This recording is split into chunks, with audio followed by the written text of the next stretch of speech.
به نام خداوند بخشنده و مهربان و بعد السلام علیکم و رحمت الله و برکاته. دوستان عزیز گرامی، به برنامه با پیامبران خوش آمدید. دوستان گرامی، بیایید چند لحظه دیگر با پیامبر نوح علیه السلام باشیم، با پیامبر نوح علیه السلام و با قوم سرکشی او. ببینیم که این پیامبر اولوالعزم با این قوم سرکش چگونه آنها را دعوت میکرد، چه مناسبت میکرد، و این قوم سرکش با این پیامبر بزرگوار چه مناسبت کردند.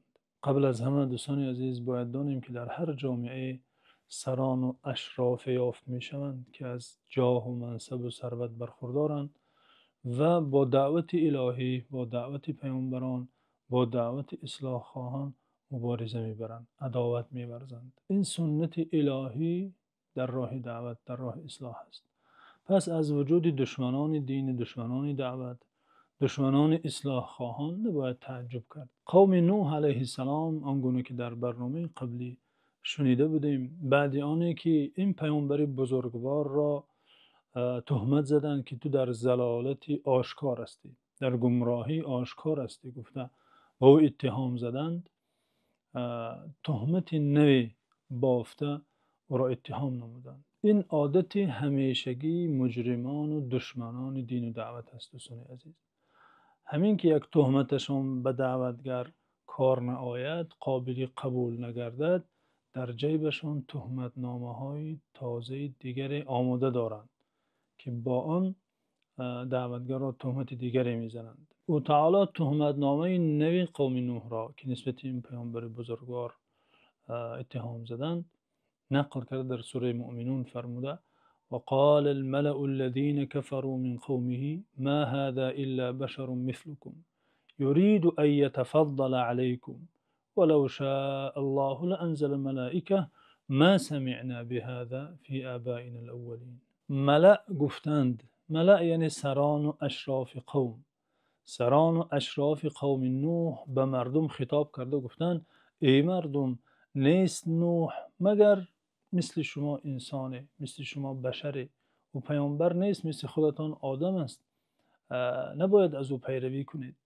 ما هذا الا بشر مثلكم، علاوه کردن یرید ان یتفضل علیکم، می خواهد با این دعوتش بالای شما برتری حاصل کند. او جاه طلب است، می خواهد مقام و منصب خواهد. یرید ان یتفضل علیکم ولو شاء الله لانزل ملائکه، اگر خدا می خواست خودش ملائکه برای ما همچون فرستاده روان میکرد، فرشته را برای ما همچون سفیر، همچون رساننده پیامش میفرستاد.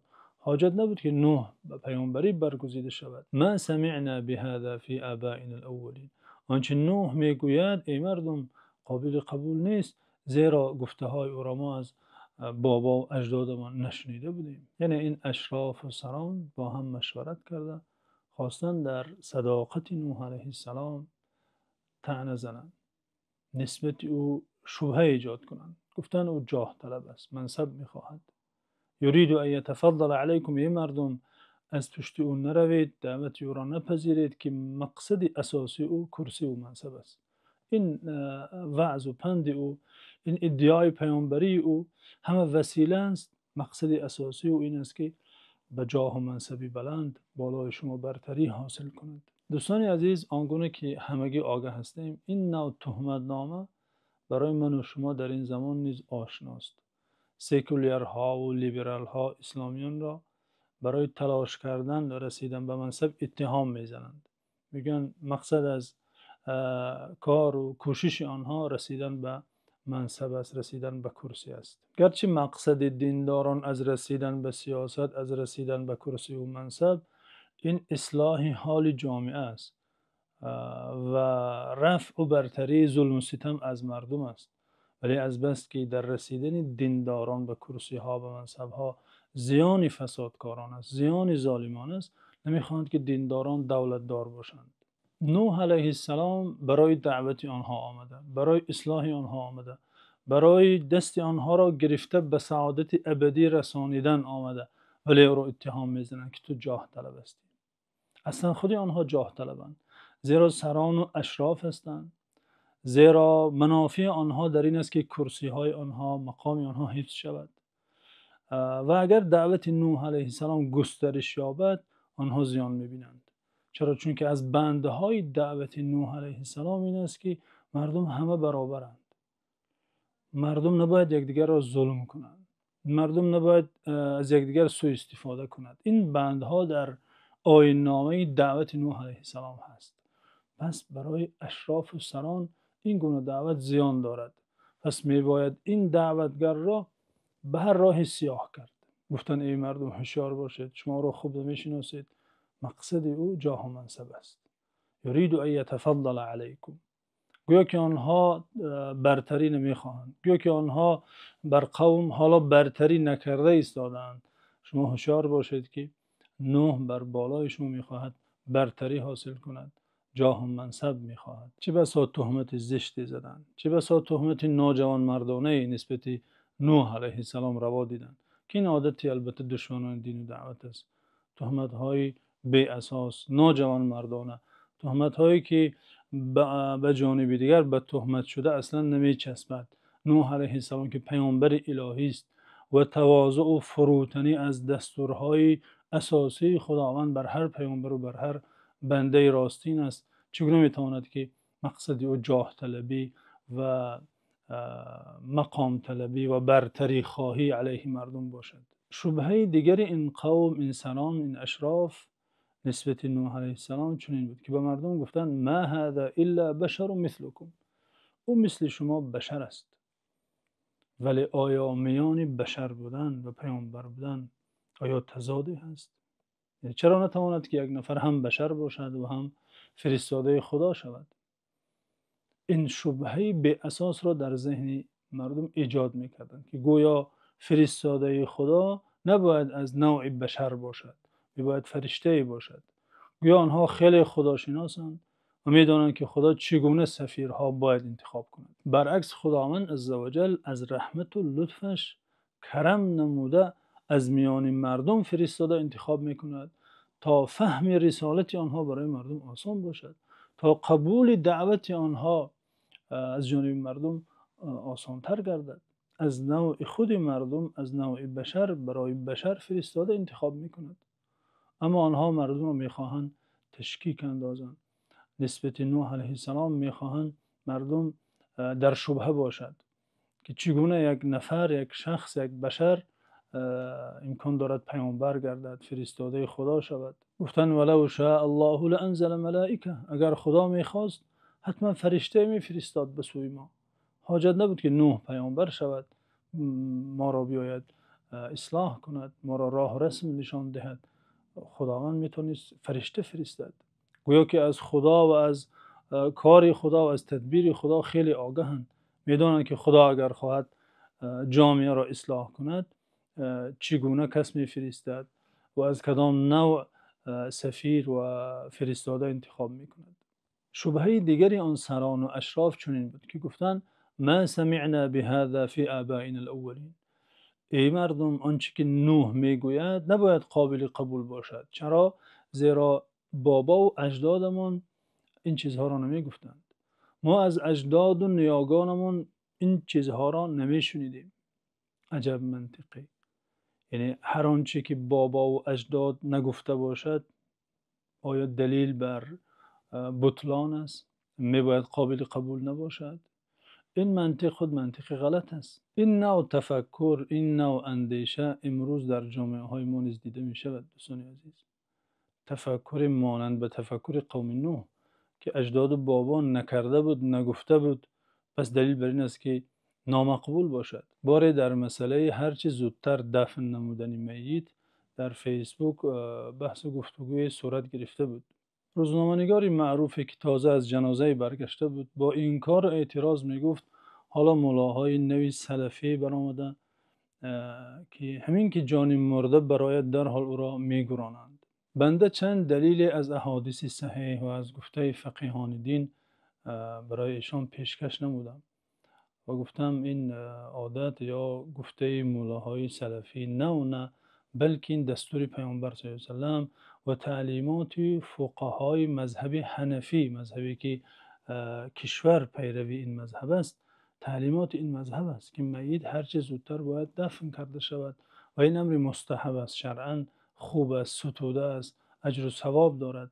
برای میت خوب است که هر چه زودتر دفن کرده شود. این منطق که هرچی بابا و اجداد نمی کردند باید غلط باشد خود غلط محض است. اگر بابا و اجداد در راه دین و استقامت بودند، پیروی آنان، تقلید از آنان خیلی کاری خوب و بزرگ است، باید تقلید شوند، باید از آنان پیروی شود. اما اگر از دین و شریعت غافل بودند، ترک تقلید آنها ضرور است. علامه اقبال در این مورد میگوید: چه خوش بودی اگر مردی نکوی، زراحی با آستان آزاد رفتی. اگر تقلید بودی شیوه خوب، پیامبر همراهی اجداد رفتی. یعنی اگر پیروی و تقلید از گذشتگان، از نیاگان همیشه کار خوب می بود، پیامبر صلی الله علیه و سلم راه و رسمی بابا و اجدادشان را پیروی می کردن. اما چنین نشد. پس نباید به مسئله های دینی و مسئله های شرعی که سرچشمه آن قرآن و احادیث و گفته فقهاست، نباید به چنین مسئله ها با تفکر قوم نوح نظر نماییم و گوییم آنچه که اجداد نکرد پس باید که قابل قبول نباشد و هرچی اجداد کرد کاری خوب همان است. نباید چنین بها گذاری شود. نوح علیه السلام با وجود این همه تهمت و با وجود این همه بهتان به دعوت خود ادامه میداد. مردم را در همه حالت، در همه جا به سوی توحید خداوند، به سوی یکتاپرستی فرا می‌خواند و از بت پرستی آنها را باز می داشت. خسته نمی شد، راهش را ادامه میداد. قومی سرسخت او نیز از بافتن و ساختن تهمت‌های نو، دسیسه‌های تازه خسته نمی شدند. اشراف و سران قوم نوح این بار نشسته باز مکری دیگری را نقشه کشیدند. نیرنگ دیگری نقشه کشیدند که می‌خواستند توسط این نیرنگ در صدق و اخلاص نوح علیه السلام طعنه زنند. آنها نزد نوح علیه السلام آمدند و گفتند باشد، میلش، ما قبول داریم، دعوت تو را میپذیریم، به تو ایمان میاریم، اما یک شرط داریم. شرط ما این است که آن فقیرانی که در اطراف تو هستند و تو ایمان آوردن، آنها را از نزد خودت میرانی و در مجلست ما را میپذیری. اگر این شرط ما قابل قبول باشد، ما آماده هستیم که به تو ایمان آوریم. آنها میخواستند نوح علیه السلام پیشنهاد آنها را پذیرد و چون این پیشنهاد را که پذیرد، بر نوح علیه السلام طعنه زنند که آنچه ما میگفتیم درست بوده، تو در پی رسیدن به جاه و منصب هستی، فقیران را از نزدت راندی و ما را در مجلست راه دادی. ما که ثروت و دولت و منصب و جاه داریم، ما را برتر شمردی و فقیران را از نزدت پیش کردی. اما نوح علیه السلام که پیامبری برحق الهی است و نزد او فقیر و توانگر همه برابر است، دعوت او دعوت برای همه مردم است، نابسته از طبقه آنان، نابسته از مقام جمعیتی آنان. دعوت الهی برای همه بندگان خداست. جواب قاطعانه بر آنها داده، آنها را جاهل خوانده خطاب کرده فرمود: و یا قوم لا اسألكم علیه مالا این اجری الا علی الله و ما انا بطارد الذین آمنوا انهم ملاقو ربهم ولکنی اراکم قوما تجهلون. حضرت نوح به آنان خطاب کرده قاطعانه گفت: ای قوم من از این دعوتم، از این رسانیدن پیام الهی هیچ مال و منفعتی نمیخواهم. اجر و پاداش من بر پروردگارم است، او پاداش مرا خودش خواهد داد و نیز شخصی که آنان را میراند مجازاتش را خواهد دید. ما انا بطارد الذین آمنوا، اینها برای من عزیزند، گرامی هستند، من اینها را هرگز از پیشم به خاطر شما شده نمیرانم. به امید نشوید ای اشراف، ای سران، ولی ای قوم، من میبینم که شما قوم جاهل هستید. شما قومی هستید که حقیقت ایمان را، حقیقت دین را نمیدانید، ماهیت این راه را نشناخته اید. ولکنی اراکم قوما تجهلون، جاهل هستید نسبت این راه، نسبت حقیقت این راه، نسبت حقیقت این رسالت جاهل هستید، نمیدانید. از بس که حقیقت این راه را، ماهیت این راه را، این رسالت را نمیدانید، بنابراین با این گونه پیشنهادهای نامقبول نزد من می آیید. این نیرنگ اشراف و سران نیز کار نداد. این حله اشان، این نقشه اشان کار نیامد. نوح علیه السلام با یک استواری، با یک قاطعیت پیشنهاد آنها را رد کرد. در این جمله این قرآنی درس بزرگی برای دعوتگران است دوستان عزیز. یعنی این قوم با این همه تهمتشان، با این همه سرکشی و سرسختیشان که هر نوع مکر و نیرنگ و دسیسه کرده نوح علیه السلام را میخواهند در چشم جامعه سیاه کنند. اما وقتی می آیند با نوح علیه السلام گفتگو می کنند، نوح علیه السلام با یک زبان شیرین، با یک شیوه پسندیده آنها را یا قومی گفته خطاب می کند. ای قوم من میگوید. یک جمله ای که افاده لطف و شفقت و رحمت نوح علیه السلام را افاده می کند که با وجود این همه سرسختی آنها، با وجود این همه ناجوانمردی آنها که نسبت نوح علیه السلام روا دیده ایستادند، او را تهمت میزنند، نوح علیه السلام میگوید ای قوم من، تا به دل آنها نزدیک شود، تا سخن او را پذیرند و تا برای خود نجات حاصل کنند. پس رحمت و شفقت بر شخص مخاطب، بر دعوت شدگان، این میباید صفت اساسی دعوتگر باشد. نباید همچون قاضی حکم صادر کند، بلکه میباید چون طبیبی باشد دعوت شده را دلجویی کند، مهربانی کند تا سخن نیک در قلب او راه یابد. و این درس بزرگ را از شیخ دعوتگران، از این پیامبر اولوالعزم نوح علیه السلام، از این جمله زیبای او میتوان آموخت. ادامه کار و پیکار نوح علیه السلام را دوستان عزیز و اینکه بعد این گفتگو، بعد این محاوره، قوم او با او چگونه مناسبت کردند و نوح علیه السلام راه دعوت را چگونه ادامه داد، چیزهایی است که در درس های بعدی خواهیم شنید. در حفظ و امان خداوند باشید.